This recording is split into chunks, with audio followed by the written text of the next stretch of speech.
अगर आप भी क्लास 10th में हैं और CHS BHU में पढ़ने का सपना देख रहे हैं तो ये वीडियो सिर्फ आपके लिए है। मैं श्रद्धा जायसवाल आप सभी का स्कूल शिक्षा के ऑनलाइन यूट्यूब परिवार में स्वागत करती हूँ। आज इस वीडियो में हम कंप्लीट इन्फॉर्मेशन आपको देने वाले हैं CHS BHU के बारे में और क्लास 11th के बारे में स्पेशली कि कैसे आपका एडमिशन होता है, क्या प्रोसेस है, क्या एलिजिबिलिटी क्राइटेरिया होता है, एग्जाम पैटर्न क्या होता है, सब्जेक्ट कितने पूछे जाते हैं, मार्किंग स्कीम क्या होती है और आप कैसे प्रिपेयर करोगे और कैसे हजारों बच्चों को बीट करके CHS BHU में अपनी सीट सिक्योर कर पाओगे। क्योंकि आपको पता है कि आपके टॉप इंडिया के टॉप स्कूलों में CHS भी आपका आता है जो कि BHU का एफिलिएटेड स्कूल है। ठीक है, तो यहाँ पे आपको एडमिशन पाने के लिए बहुत हजारों बच्चे इसमें पढ़ना चाहते हैं और एग्जाम देते हैं हर साल, बट उन सारे बच्चों का एडमिशन नहीं हो पाता है। कुछ ही सेलेक्टेड बच्चे जो हैं वहां पे एडमिशन पाते हैं कि सीट बहुत कम होती है। तो आपका सपना है, अपने सपने को पूरा करने के लिए आपको क्या मेहनत करनी होगी, कितनी मेहनत करनी होगी और कैसे पढ़ना होगा, इन सभी के बारे में हम यहाँ पे बात करेंगे। बिना लेट किए स्टार्ट करते हैं, क्योंकि 2026 के लिए तैयारी करना अब टाइम हमारा हो गया है। कब से तैयारी करें, तो देखिए सबसे पहले कुछ चीजें कि आप एग्जाम देने जा रहे हो तो एग्जाम के पैटर्न को जानना जरूरी होता है कि एग्जाम का पैटर्न क्या है, क्या पूछा जाता है। ठीक है, सबसे पहले बात करेंगे ऑल अबाउट CHS BHU। सबसे पहले आपका एग्जाम मोड होता है। यहाँ पे अगर हम एग्जाम मोड की बात करें तो ये एग्जाम मोड जो है बेटा ये आपका ऑफलाइन मोड में होता है। ऑफलाइन मोड में एग्जाम होता है इसका, इसके साथ में पेन पेपर मोड एग्जाम होता है। पेन पेपर मोड यानी कि आपका OMR बेस्ड एग्जाम है ये आपका। इसके साथ में अगर हम सब्जेक्ट्स की बात करते हैं तो जैसा कि आप 10th पास करने के बाद जब 11th में जाते हो तो आपको स्ट्रीम चूज करना होता है। बस सेम वैसे ही यहाँ पे भी आप स्ट्रीम चूज करोगे और उस स्ट्रीम वाइज आपको सब्जेक्ट चूज करना होगा, यानी कि उस स्ट्रीम वाइज आपके सब्जेक्ट्स होंगे। जैसे अगर आप आर्ट्स के हो तो आपको सोशल्स के जो सब्जेक्ट होते हैं यानी कि हिस्ट्री, जियोग्राफी, इकोनॉमिक्स और पॉलिटिकल साइंस आपके ज्यादा पूछे जाएंगे। एज कंपेरेबल अगर हम बात करते हैं तो यहाँ पे अगर आप मैथ्स या बायो स्ट्रीम के लिए एग्जाम देने जा रहे हो तो वहां पे आपका फिजिक्स, केमिस्ट्री, मैथमेटिक्स आपसे ज्यादा पूछा जाएगा। तो सब्जेक्ट वेरी करता है, जिसके बारे में आगे हम बात करेंगे। सब्जेक्ट आपके यहाँ पे बेसिकली अगर हम बात करें तो क्या क्या होंगे इसके बारे में हम आगे देखते हैं। फिर इसके बाद में सिलेबस एंड बुक्स के बारे में देखने वाले हैं और मार्किंग स्कीम क्या होती है। तो आपका पेपर जो है वो ऑफलाइन मोड होता है, पेन पेपर मोड होता है। मार्किंग स्कीम जो होती है, टोटल आपके किसी भी स्ट्रीम के लिए एग्जाम दोगे आपके 100 क्वेश्चन आएंगे। 100 क्वेश्चन आपका जो है और ईच क्वेश्चन कैरीज 3 मार्क्स, यानी कि एक क्वेश्चन पे आपको 3 नंबर मिलेगा। तो 100 क्वेश्चन के लिए आपको यहाँ पे 300 मार्क्स का पूरा पेपर होता है। ठीक है, 300 मार्क्स की आपकी मेरिट बनती है यहाँ पे। इसके बाद में निगेटिव मार्किंग नहीं है, इसको रिमेंबर रखिएगा कि आपका कोई भी निगेटिव मार्किंग नहीं है, जो आपके लिए थोड़ा सा बेहतर साबित होता है। आप कुछ क्वेश्चन जो डाउट में होते हैं उसको भी सॉल्व कर लेते हो, वो बात की बात है। नो निगेटिव मार्किंग यहाँ पे। और टाइम ड्यूरेशन आपको मिलता है 120 मिनट, यानी कि 2 घंटे का समय मिलता है 100 क्वेश्चन सॉल्व करने के लिए। आपको 120 मिनट यहाँ पर मिलता है। और स्ट्रेटेजी की क्या आपको कब से प्रिपरेशन करनी चाहिए, कैसे करना है, कौन सी बुक्स को प्रीफर करना चाहिए और कैसे आप तैयारी कर सकते हो, इन सभी के बारे में आज की वीडियो पे हम बात करेंगे। चलिए शुरू करते हैं। सबसे पहले कि देखो जैसे ग्रुप्स वाइज में आप 11th में जब एंटर करते हो तो आपको यहाँ पे 4 ग्रुप होता है, maths group, bio group, commerce group और आर्ट्स ग्रुप। सभी ग्रुप में आपके डिफरेंट सब्जेक्ट्स आते हैं, उन सब्जेक्ट को देख लो। मैथ्स की बात करेंगे तो ऑब्वियसली आपको मैथ्स पूछेगा, फिजिक्स, केमिस्ट्री, हिंदी, इंग्लिश और जीके करंट अफेयर आपका पूछता है।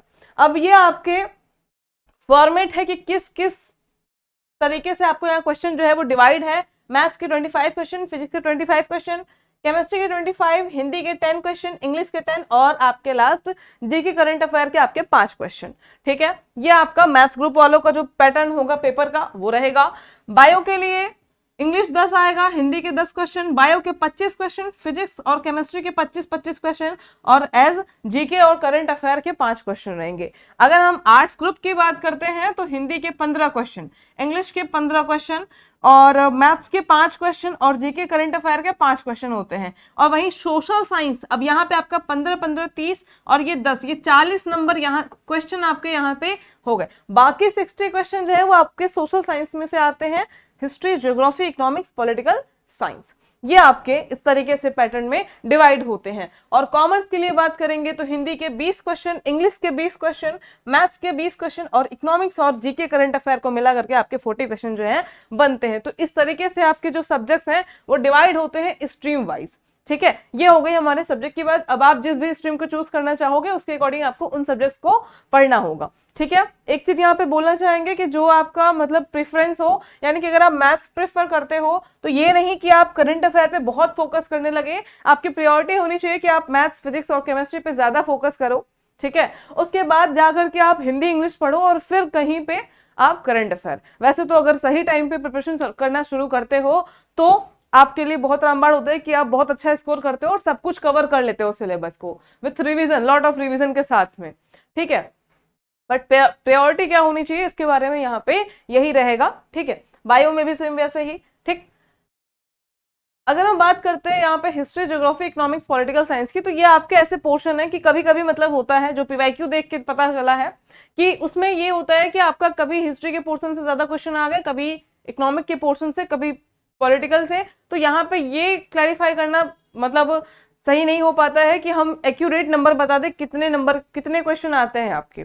ठीक है, तो यहाँ पे आपका एक्यूरेट बताना पॉसिबल नहीं होता है कि कितने क्वेश्चन किस पोर्शन से आने वाले हैं, इसलिए इन चारों को मिला के आपके 60 क्वेश्चन में आ जाते हैं। कभी आपका ज्योग्राफी आपका वेरी कर जाता है, ज्यादा आ जाता है, कभी हिस्ट्री ज्यादा आ जाता है, इस तरीके से, और सेम इकोनॉमिक और इसमें भी है। ठीक है, नेक्स्ट आपको जानना है यहाँ पे कि हम लोगों ने अपना एग्जाम पैटर्न देख लिया, एग्जाम मोड क्या होता है। अब तुम्हारे मन में होगा, देखो जितने भी एग्जाम होते हैं आपके, 11th का हो गया चाहे आपका 9th का हो गया, सीएचएस का कोई भी एग्जाम आपका बनारस में ही सेंटर पड़ता है और पेन पेपर मोड भी में ही एग्जाम होता है, यानी कि आप सभी बच्चे जहां से भी फॉर्म भरोगे उनको बनारस आकर एग्जाम देना होगा। ठीक है, और इसके साथ में अगर हम बात करते हैं लास्ट, हमारे टाइम ड्यूरेशन हो गया, मार्किंग स्कीम आप लोगों को बता दिया गया है, सब्जेक्ट्स क्या होते हैं।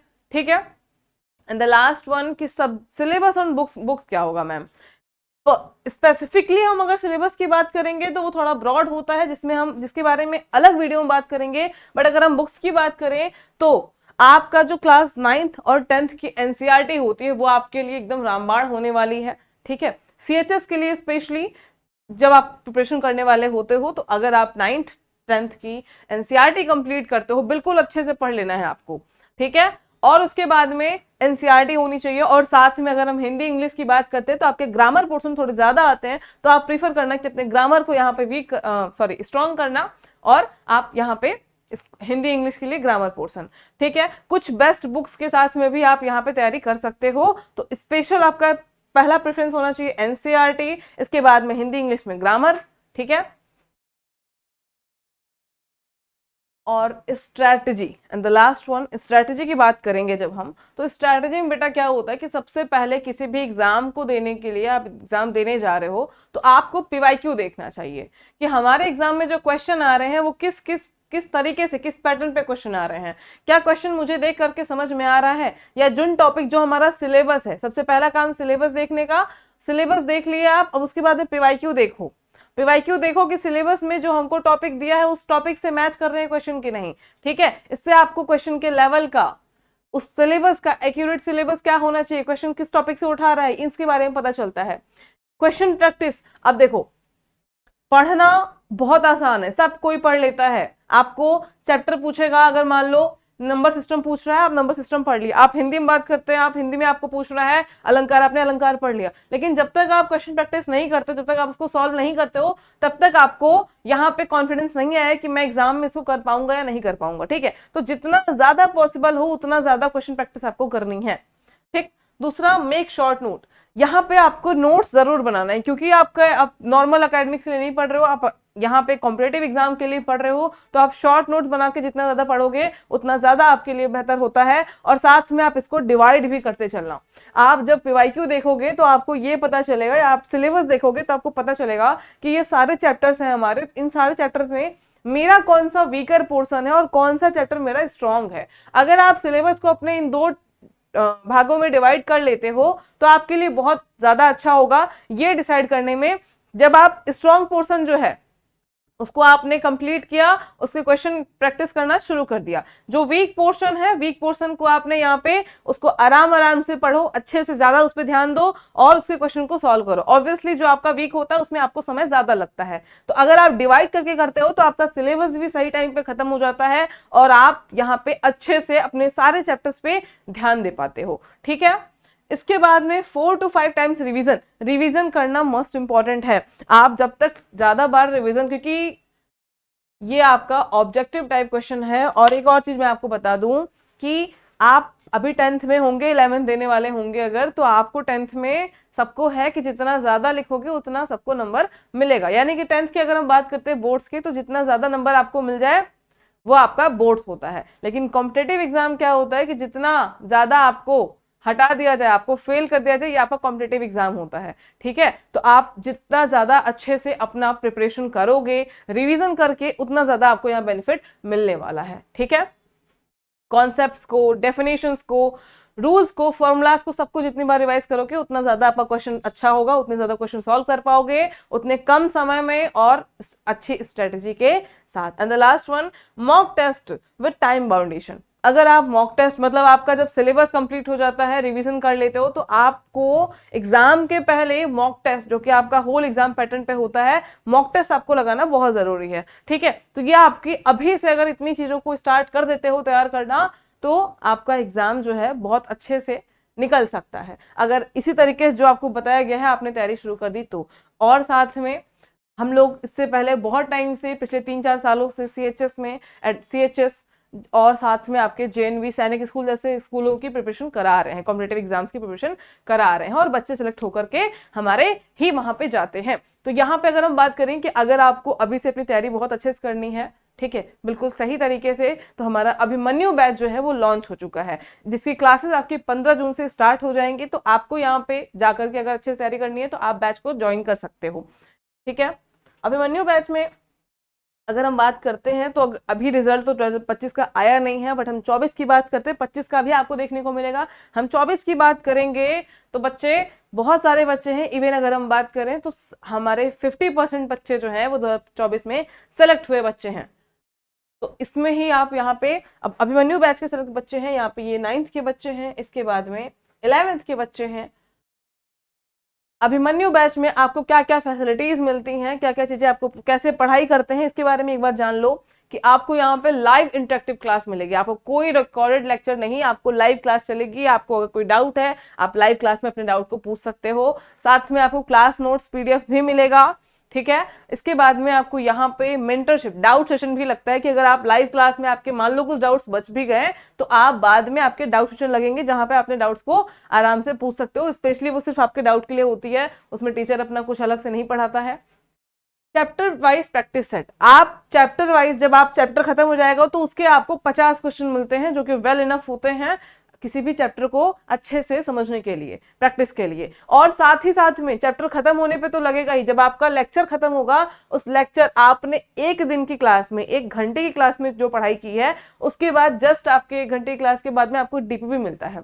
DP क्या होता है कि जैसे आप 1 घंटे की क्लास किए हो तो आपको समझ में आना चाहिए कि 1 घंटे हमने क्या पढ़ा, हमको समझ में आया कि नहीं। तो उससे रिलेटेड आपके 10 क्वेश्चन जो है वो क्विज के फॉर्मेट में आपको यहाँ पे देखने को मिलते हैं, जो कि आप सॉल्व करके अपना देख सकते हो कि आपने जो क्लास में किया आपको समझ में आया कि नहीं। ठीक है, और चैप्टर कंप्लीट होने के बाद आपका एक चैप्टर वाइज प्रैक्टिस सेट आपको मिल जाएगा। लास्ट में आपको वीकली और मंथली बेस पर टेस्ट सीरीज भी आपको मिलता है। इसके साथ में सब्जेक्ट वाइज स्टडी प्लानर, जितने सब्जेक्ट आपको पढ़ने उससे रिलेटेड आपका स्टडी प्लानर आपको मिलेगा, जो कि सबसे ज्यादा अहम भूमिका आपके प्रिपरेशन में निभाता है।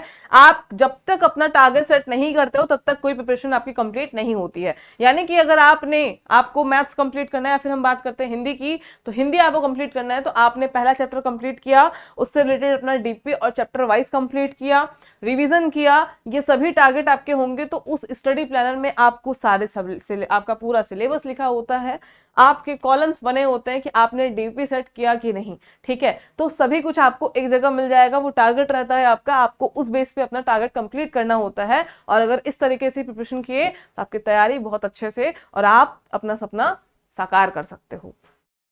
तो ये कुछ आपके फैसिलिटीज हैं जो आपको अभिमन्यु बैच ज्वाइन करने पे आपको दी जाएंगी, और आपकी तैयारी होगी इस तरीके से। इंपॉर्टेंट नोटिस में आपका यही है कि 15 जून से आपकी क्लासेस स्टार्ट हो जाएंगी, तो जो बच्चे भी एडमिशन लेना चाहते हो, तैयारी करना चाहते हो शुरू, तो लेट मत करो, अभी ज्वाइन कर लो अपना अभिमन्यु बैच। ठीक है।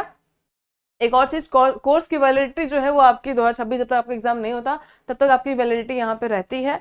सबसे पहले आप बैच को ज्वाइन कैसे करोगे, तो देखो सबसे पहले आपको जाना है प्ले स्टोर पे, वहां पे आपको स्कूल शिक्षा ऐप डाउनलोड कर लेना है प्ले स्टोर से, आके उसमें रजिस्ट्रेशन करना है। रजिस्ट्रेशन करने के बाद में जब आप जाओगे कोर्स में, ठीक है, आप जिस भी कैटेगरी में जाना चाहते हो, 9th के हो 11th के हो, आप वहां पे अपना क्लास सेलेक्ट करो, फिर कोर्स सेलेक्ट करो। वहां पे अभिमन्यु बैच आपका क्लास 11th के लिए दिया होगा, उस अभिमन्यु बैच में जाओगे तो आपको यहाँ पे फी पेमेंट करके आप उस बैच में एनरोल हो जाओगे। कोई भी डाउट होता है आपको कि कैसे ज्वाइन करना है, या फिर कोई भी दिक्कत आती है आपको बैच ज्वाइन करने में या रिगार्डिंग किसी भी इंफॉर्मेशन में, तो आप इस नंबर पे व्हाट्सअप कर सकते हो या कॉल कर सकते हो। ठीक है, तो ये रही आपकी क्लास 11th की कंप्लीट इन्फॉर्मेशन। सिलेबस की अगर हम ब्रीफली बात करते हैं तो वो हमारा अगले वीडियो में हम सिलेबस की बात करेंगे कि आपका सिलेबस क्या होता है क्लास 11th के लिए, टॉपिक सब्जेक्ट वाइज।